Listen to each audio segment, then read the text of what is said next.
In this chapter, I'll do my best to explain the basics of what luminosity masks are and what they do.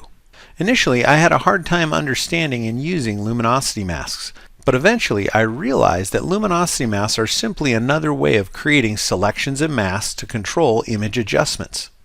As I mentioned in the previous chapter, Photoshop owes its advanced capabilities to its system of layers, selections, and masks. If you're already good at using layers, selections, and masks to control image adjustments, then luminosity masks are simply an extension of what you already know how to do. Let's begin with a quick review of selections and masks. There are many ways to create selections in Photoshop, and there are two basic types of selections: hard edge selections and feathered selections. I'm going to use the Quick Selection tool to make a hard edge selection of the sky.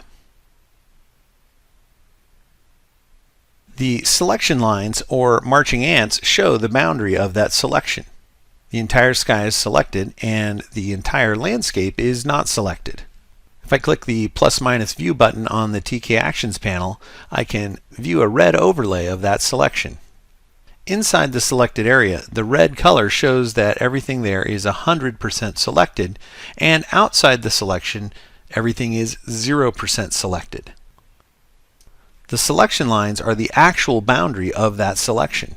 In the last chapter, I mentioned that selections and masks are directly related. When a live selection is loaded, like this one, and a layer mask is generated, for example, if I make a curves adjustment layer, that selection is now imprinted into the mask.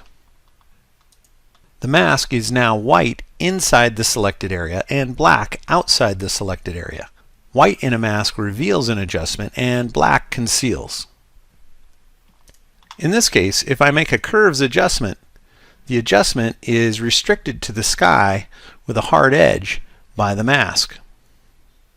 We can make a selection into a mask, and we can also make a mask into a selection. So if I hold down Control or Command on a Mac and then click on the mask, it will load that sky selection. This is currently still a hard edge selection, but if we refine this selection and feather it, it can become a feathered selection. Let's view what that selection looks like. As you can see, some of the image is still 100% selected and some of it is 0% selected. But now we have a feathered transition. Pixels in the transition zone range from 100% selected down to 0% selected. In feathered selections, the selection line indicates the threshold where pixels are 50% selected. The pixels transition to 100% selected inside the line and 0% selected outside the line. With a feathered selection, even though we see a selection line, there are partially selected pixels both inside and outside that line. If I now make another curves adjustment layer, that new selection will be imprinted onto the mask. We can see that that mask has a feathered edge, while the initial mask had a hard edge. White still reveals an adjustment, and black still conceals an adjustment, but the gray tones in the feathered transition area will partially reveal or conceal an adjustment. 50% gray in a mask would reveal or conceal, depending on how you look at it, 50% of an adjustment. With the feathered mask, a curves adjustment is still centered on the sky, but it feathers in both directions from the skyline. RGB images in Photoshop are comprised of two components, color and brightness. Each pixel has a color value which is determined by the proportions of red, green, and blue it contains, and a brightness or luminosity value somewhere in between black and white. The Channels panel shows us the three color channels, red, green, and blue. The three color channels are combined together to make the full color RGB image. The color channels don't actually have any color in them. Each channel is a tone map of the luminosity values for that color, and each color channel contains different tonal values. Areas in the red channel which are lighter contain more red in the color image, like the rocks. And areas in the blue channel which are lighter, like the sky, contain more blue color in the image. Areas that appear light in all three channels, like the clouds, contain a lot of all three colors, which relates to brighter or whiter colors in the image. Areas that appear darker in all three channels contain very little of all three colors, and this relates to darker or blacker areas in the image. So, any image can be broken down into color and luminosity values. The luminosity values are black, white, and all the shades of gray in between. As we already saw, layer masks are also composed of white, black, and shades of gray.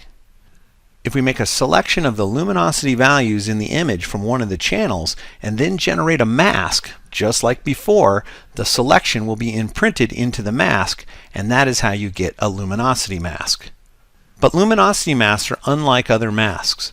They match the details in the image pixel for pixel, and the transitions are invisible because they self-feather around the image's tones. They are at the same time precise like a hard-edged mask and gradual like a feathered mask. To demonstrate, let's load a selection of the blue channel. I'm choosing the blue channel because the sky is lighter and the land is darker, so this will target the adjustment more towards the sky. So now I can create a curves adjustment layer,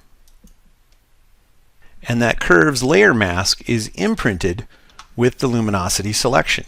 Now when I make a curves adjustment, the luminosity mask targets that adjustment to the sky, but it matches the image and feathers into the image perfectly, so no selection edge or halos are visible. To see the effect a luminosity mask is having, you can hold down the Shift key and click on the mask to disable it. And you can see how much darkening that adjustment would do to the landscape if we weren't using that luminosity mask. So those are the fundamentals of what luminosity masks are and what they can do.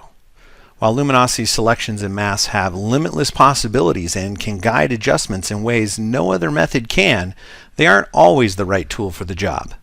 Many adjustments are still suited to simpler, hard-edged, or feathered masks. Success with luminosity selections and masks requires knowing when to use them and how to combine them with other methods of making selections of masks.